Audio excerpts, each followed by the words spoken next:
Good morning, afternoon, or evening, everyone. It's so nice to meet you. Before we begin, let us introduce ourselves so we can get know each other better. Let me start, okay? My name is Andi Ihsya, but you can just call me Mr. Andi.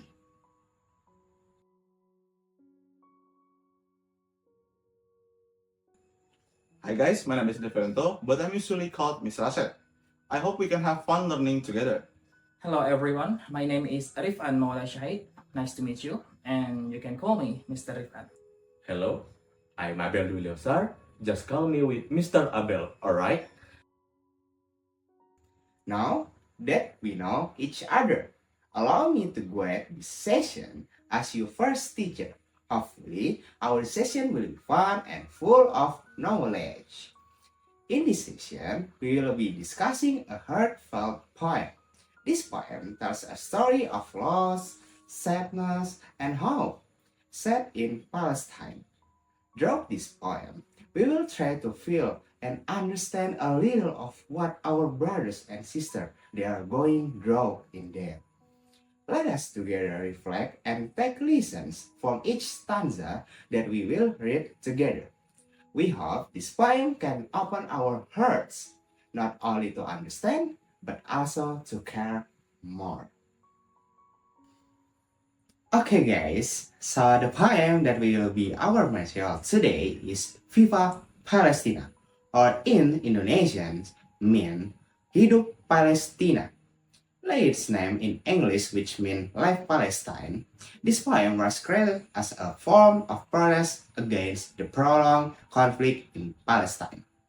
With a very passionate, poetic style, the poem highlights the devastating effects of the war, especially for children and communities who have been forced to lose their land and homes.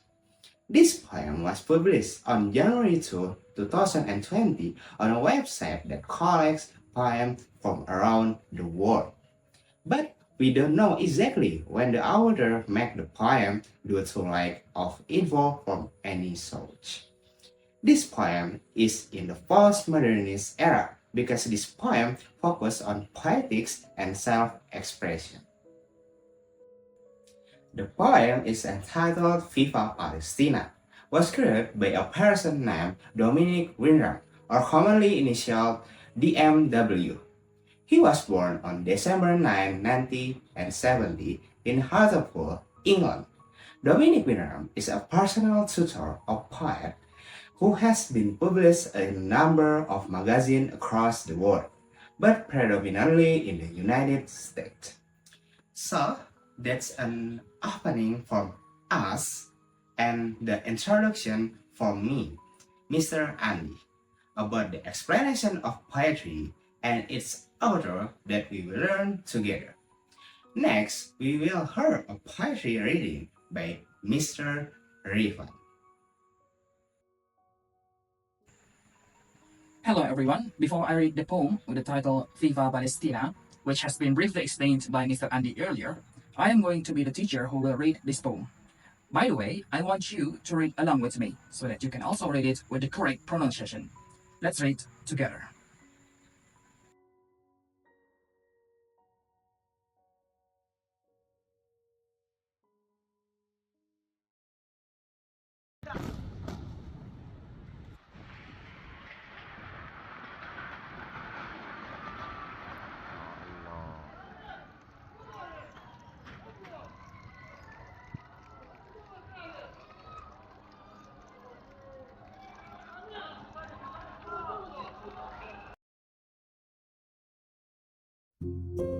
All wars result in bloodsheds and splintered bones. This one has been going on for many decades.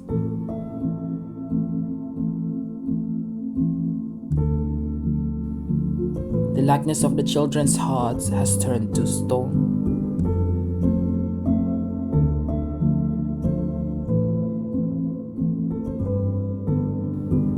People have been driven from their land.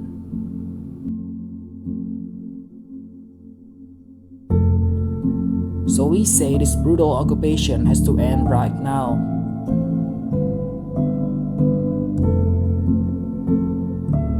I'm sure you've seen it on slogans and signs. We world citizens want justice for Palestine.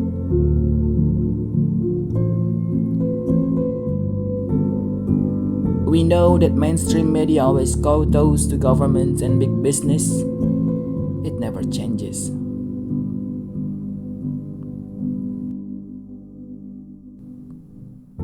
We cannot rely on it to strengthen our cause, so that our resistance echo throughout the ages.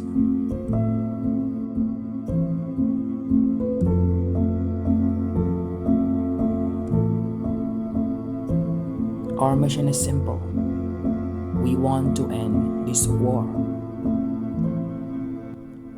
Gaza is the biggest open-air prison camp in the world, where food, water, and resources are scant.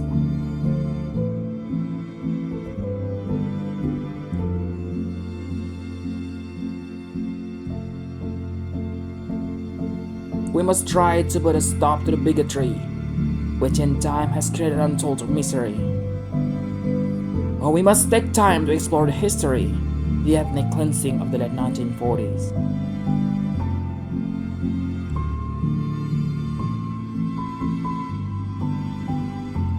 We can take to the streets, we can express ourselves via art, music, and poetry.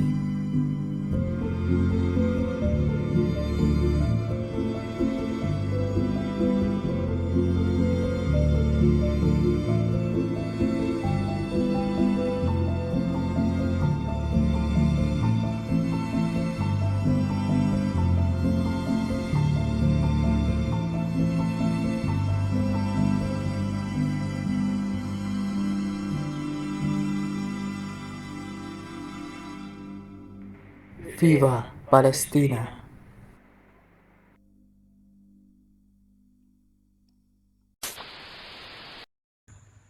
Thank you for reading the poem with me.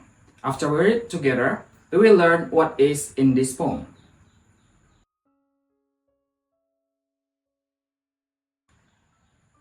For our next session, let's exploring a powerful piece of poetry called Viva Palestina by Dominic Windram.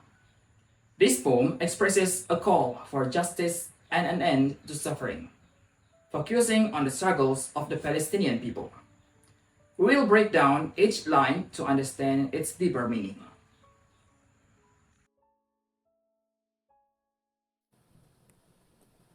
All wars result in bloodshed and splintered bones. The opening line immediately sets a somber tone, showing us the grim realities of war. Bloodshed and splintered bones symbolize not just physical destruction, but the breaking of communities and families. This one has been going on for many decades. Here, the poet points to the ongoing of the conflict. The past many decades emphasizes how long the suffering has persisted, affecting generations. The lightness of the children's hearts has turned to stone. This line is particularly impactful as it highlights the impact of war on children, whose innocence and joy are lost, replaced by trauma and sadness. People have been driven from their land. The poet speaks to the forced displacement of Palestinians, a central issue in the conflict. Losing one's home is a deep, painful experience, creating a sense of homelessness and loss of identity. So we say this brutal occupation has to end right now. This is the poet's first call to action. By saying we, he includes the readers, urging them to support the end of this occupation. I'm sure you've seen it on slogans and signs. Here, Windram acknowledged the widespread global support for Palestine, referencing how people use signs and slogans to advocate for justice. We, world citizens, want justice for Palestine. This line is inclusive, reminding readers that people around the world, regardless of nationality, stand in solidarity with Palestinians. We know that mainstream media always kowtows to government and big business. It never changes. The poet criticized mainstream media for often siding with powerful interests rather than reporting on the suffering of oppressed groups. He believes this is an ongoing issue. We cannot rely on it to strengthen our cause. Since media cannot be fully trusted to amplify this cause, the poet emphasizes the need for individuals to step up. Each line carries a strong message about the struggles faced by Palestinians and a call to action for global support.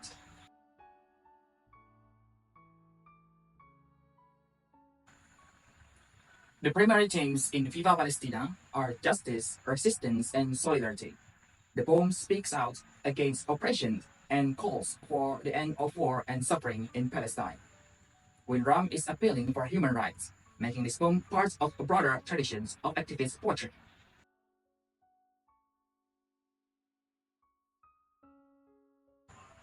In terms of era characteristics, Viva Palestina reflects the modern era's focus on social justice and global awareness.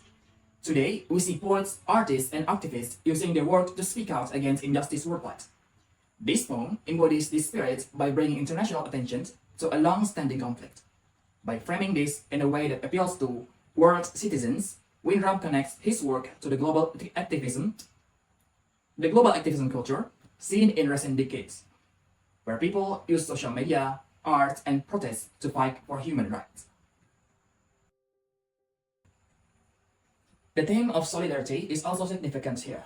Winram uses inclusive language like we and world citizens to invite readers from all walks of life to join this cause.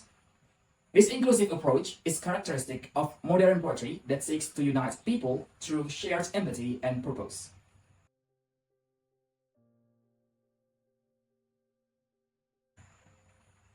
Now, let's analyze the poem's elements, covering its physical structure, linguistic features, and acoustic qualities. Physical structure. The poem is written in free verse, meaning it doesn't follow a strict rhyme or meter. This lack of structure reflects the chaotic and unstructured nature of war and suffering, reinforcing the theme. The poem is divided into two stanzas. The first stanza presents the issue showing the horrors of war, while the second stanza is more of a call to action, encouraging resistance and solidarity. Free verse gives the poet the flexibility to convey his message without being restricted by rhyme or rhythm.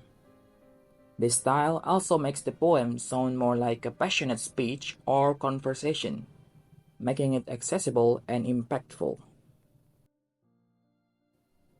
Linguistic features. Winram's language is straightforward yet evocative. Words like bloodshed, splintered bones, and bigotry carry strong emotional weight, helping the reader visualize and feel the pain of those affected. He also uses inclusive language, saying we and world citizens, which fosters a sense of unity among readers. This collective language draws readers into the cause, making them feel responsible for supporting justice. The poem includes historical and political references, such as ethnic cleansing of the late 1940s, which alludes to events during and after the establishment of Israel. These references add depth, reminding us of the long-standing history behind the current conflict. Additionally, presses like mainstream media always kowtows use figurative language, implying that media has become submissive to powerful interests. This creates a feeling of frustration, resonating with readers who may feel that certain issues are underrepresented or misrepresented. Acoustic elements.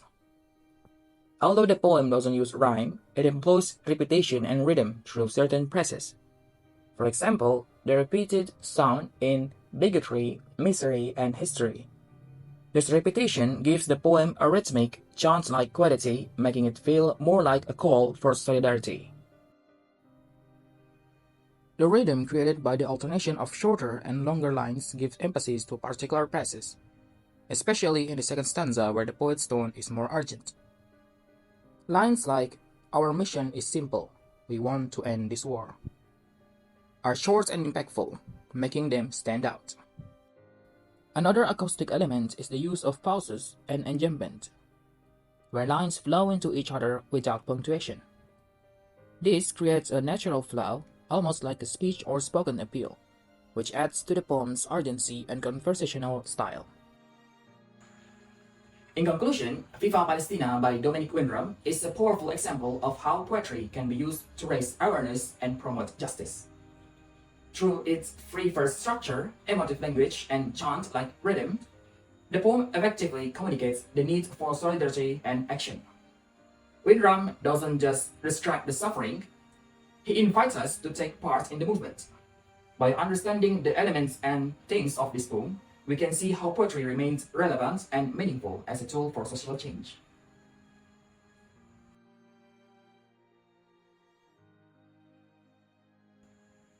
Hello everyone! Today we dive into the poem Viva Palestina by Dominic Windrum to explore how different grammar elements like clauses, imperative sentence, verbs, and sentence structure work together to convey powerful meaning.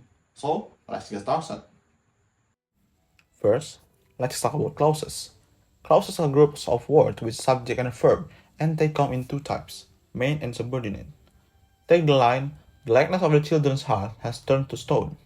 This is a main clause, because it expresses a complete thought with subject, the likeness of the children's heart, and a verb, has turned. Main clauses are the foundation of each line, giving us a complete ideas. Now, let's look at subordinate clause, which doesn't make complete sense on its own and depends on the main clause for full meaning. In the line, Gaza is the biggest open-air prison camp in the world, where food, water, and resources are scarce. Where food, water, and resources are scarce is a subordinate clause. It gives us the additional information about Gaza but cannot stand alone as a complete thought. So, by combining main and subordinate clauses, the poet adds depth to each line. Main clauses deliver the central ideas, while subordinate clauses provide extra context and detail. Next, let's talk about imperative sentence. These are sentences that gives command or encourage action. The poem has several powerful imperatives that urge readers to take a stand. Take the lines. "We must try to put a stop to the bigotry, and we can take to the streets." This imperative sentence command action and encourage readers to participate in change. Imperative sentence create urgency and making the poem feel like call to action. They invite readers not just to observe but to get involved. Now, let's focus on the verbs. Verbs in the poem are carefully chosen to show both the ongoing nature of the struggle and the need for immediate action. For example, in "The likeness of the children's heart has turned to stone," the verb "has turned" is in the present perfect tense. This tense shows a change that happened over time and continues to affect the present. We also see simple present verbs like is, "in our mission is simple," and past tense verbs like created, in which in time has created untold misery. Each tense adds to the poem's sense of urgency and lasting impact of past action. By using a mix of verb tense, the poet highlights both the immediacy and continuity of the issue's phase, making the message feel urgent and timeless. Finally, let's look at how the overall sentence structure and specific phrases add to the poem's tone and impact. Consider noun phrases like "the likeness of children's heart" and "the ethnic cleansing of the late 1940s. These phrases add vivid detail, making abstract ideas like suffering and injustice feel more concrete. The structure of this sentence with detailed noun phrases and strong verbs help convey emotion and urgency. They make the reader feel the weight of each idea, emphasizing the poem's call for justice. To recap, we explore how main and subordinate clauses, imperative sentence, verb choice, and sentence structure all contribute to the meaning and impact of Viva Palestina. Each element works together to create a powerful message. I hope this helps you see how analyzing grammar can deepen your understanding of poetry. Now, we're diving into some phonetic elements in the poem. We'll be analyzing the rhythm, focusing on challenging words, and identifying alliteration to see how these elements enhance the poem's meaning and impact. So, let's get started. First, let's talk about rhythm. Rhythm is the pattern of beats in each line, and it plays a big role in how a poem feels when read aloud. I'm going to read the first few lines of the poem out loud. Listen to the beat and the way each line flows. Oh, a war results in bloodshed and splintered bones. This one has been going on for many decades. The likeness of the children's heart has turned to stone. Did you feel the rhythm? The poem has steady, almost solemn rhythm, with longer pauses at the end of line. This rhythm adds a sense of gravity to the message, making the reader feel the weight of the suffering described. The rhythm helps create a both urgency and solemnity, giving the poem a serious tone. By slowing down in certain lines, it emphasizes the importance of each message and makes us feel the ongoing impact of the conflict. Next, let's look at some challenging words in the poem. Understanding and pronouncing difficult words can help us better connect with the poem's message. Let's look at words like in bloodshed, bigotry, and occupation. These words are important for understanding the poem, so let's break them down. First, we have in bloodshed.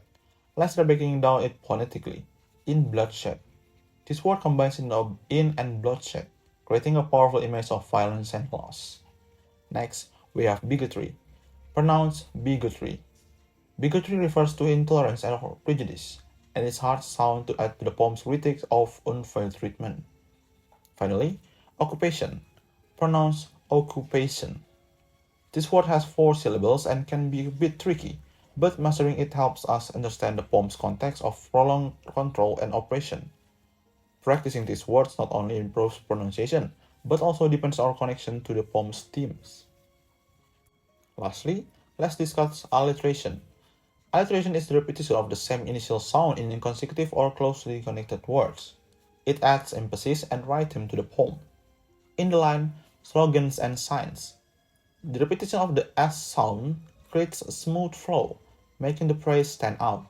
It draws attention to how common these slogans are and gives a sense of solidarity. We also see alliteration in food, water, and resources. The repetition of the R sounds adds weight to the list, emphasizing the essential resources that are scarce. Alliteration here underscores the urgency of the lack of basic needs. So, alliteration not only adds musicality but also draws attention to important themes in the poem. By repeating certain sounds, the poet highlights the core ideas and creates memorable phrases. To sum up, we explored how rhythm, challenging words, and alliteration enhance the poem Viva Palestina by Dominic Windrum. These phonetic elements work together to add urgency, emphasize the ideas, and make the poem more impactful. So, after you have listened to the explanation of the material in this poem, is there a grammatical point that makes you want to learn more? Tell me that, yeah? And next there is a very fun quiz for you to answer together. Then it will be continued by my colleagues named Mr. Abel Dwi Leosar.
Hello everyone. How was the quiz? Fun, isn't it? So, after you have listened to the brief explanation, reading of the poem, and explanation of the material in the poem, Viva Palestina, we have reached the end of this session. Thank you for joining us.